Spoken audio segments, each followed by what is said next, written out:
Hi guys, very good afternoon. I hope you all are doing really well. So these are the interviews questions I had recently faced in third party risk management domain. So I thought I have to put it down for you, which may help for you during your interviews journey. So without time wasting guys, let's start. Question number one, how will you manage the vendors offboarding process? What are the mandatory and important checks you perform?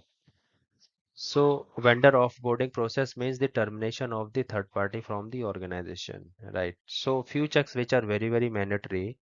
For example, disposal of data. Disposal means the vendor is no longer is applicable to process that data in their environment. So organization has to examine and validate the data, whatever vendor has processed during the period of service. So organization has to ensure that the complete data should be erased so that vendor would not misuse the data after termination happened. This is the most important part.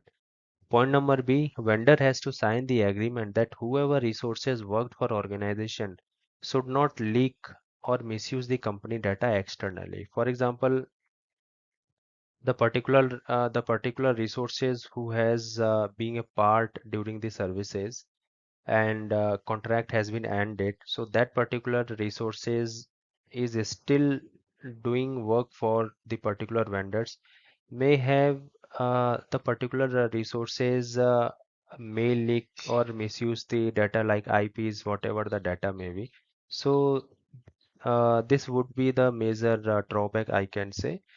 So there is a document called as a non-disclosure document, means whatever the resources has seen the data on the organization's data, in that agreement it is written that resources should not misuse that data during the service or after the service. Point number C, any dues or clearance pending from the finance point of view. Next question is what is difference between audit and assessment? These terms are very similar, but actually both are different. Assessment is the analysis of an analysis means the identification of risk. The process of identifying the risk is our assessment. And audit is the examining and validation of the assessment done. So we are doing the audit of the assessment, and assessment is the analysis and identification of risk. Next question is what is cyber essential certification in UK? There is an supplier certification provided by the UK government to their to their suppliers, to their vendors, to their particular third parties before participating in contracts bidding. So this certification UK government is providing on the basis of examining and validating the services in terms of data security check. That means first UK government will validate that how secure is our data under the third party premises, what are the process they are processing, what are the methodologies, is the organization data is safe or not.